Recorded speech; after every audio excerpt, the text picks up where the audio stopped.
ఈ రెండు పోతే రాష్ట్ర ప్రభుత్వం ఏమి ఇస్తలేదా రఘునందన్ రావు, నువ్వు అన్ని పనికిరాని ముచ్చట్లు చెప్తావని ఎవడెవడు అడుగుతాడు.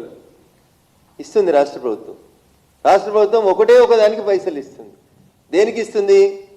గ్రామ పంచాయతీలలో ఎంపీడబ్ల్యూఎస్ అని ఉంటారు, మల్టీపర్పస్ వర్కర్స్ అని ఉంటారు. వాళ్ళే ఊడుస్తారు, వాళ్ళే మోరీలు తీస్తారు. గ్రామ పంచాయతీ పరిధిలో రకరకాల పనులు చేసేటోళ్ళు. ఊరికి ఇద్దరు, చిన్న ఊర్లో అయితే ఇద్దరు ముగ్గురు, పెద్ద ఊర్లో అయితే 5, 10, 12 మంది ఉంటారు. వాళ్ళకు కూడా 3 నెలలకు 6 నెలలకు ఒకసారి జీతాలు ఇస్తుంది రాష్ట్ర ప్రభుత్వం. అది రాష్ట్ర ప్రభుత్వం యొక్క గొప్పతనం. ఎంత ఇస్తున్నారు వాళ్ళకి జీతము? 9,500 రూపాయలు. చిన్న పంచాయతీకి అయితే ఇద్దరికి జీతం ఇస్తారు, ముగ్గురికి ఇస్తారు, 30,000 జీతం ఇస్తారు. మేమిస్తున్నాం పైసలు, మేమిస్తున్నాం. ఇంకా ఊడ్చడోళ్ళకి ఇచ్చే పైసలు తప్ప మేజర్ పంచాయతీ ఏదైనా ఉంటే 5,000, 4,000 జనాభా ఉండి ఆ పంచాయతీలో కంప్యూటర్ ఆపరేటర్ ఉంటే ఆ కంప్యూటర్ ఆపరేటర్కి ఒక జీతం ఇస్తుంది రాష్ట్ర ప్రభుత్వం. ఇది తప్ప రాష్ట్ర ప్రభుత్వం నుంచి పంచాయతీలకి పైసా ఆమ్దాన్ లేదు. చాలా దీని మీద ఎవరైనా చర్చకు వచ్చేదంటే మేము సిద్ధంగా ఉన్నాం. ఓ మంత్రి గారు మాట్లాడినారు నిన్న, సోదరి సీతక్క ఏడా వరంగల్లో ఎక్కడో నిన్న మాట్లాడింది, నిన్ననో ఇవాళ పేపర్లలో వచ్చింది. ప్రతి ఊర్లో మేము మహిళా సమాఖ్య భవనాలు కట్టుకుంటే 10 లక్షల రూపాయలు ఇస్తామని చెప్పారు. కానీ చెప్పి అక్క చెప్పాల్సి ఉండే, ఇది MGNREGS కింద వస్తుంది, ఇది భారత ప్రభుత్వం ఇస్తుంది అని చెప్పాలి. ఇచ్చేది మేము, చెప్పుకునేది వాళ్ళు.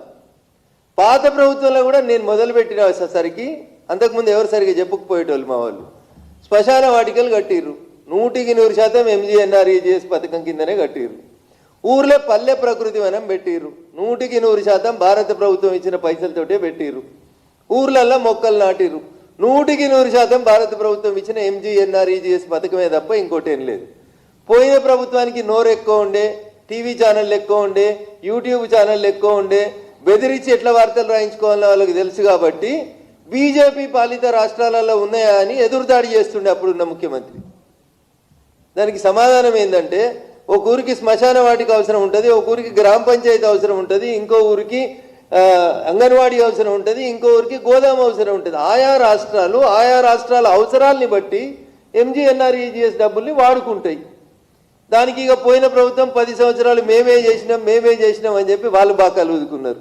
ఇప్పుడు వచ్చిన వాళ్ళు 2 ఏళ్ల కోలే పంచాయతీల వ్యవస్థను మొత్తం భ్రష్టు పట్టించారు వీళ్ళు.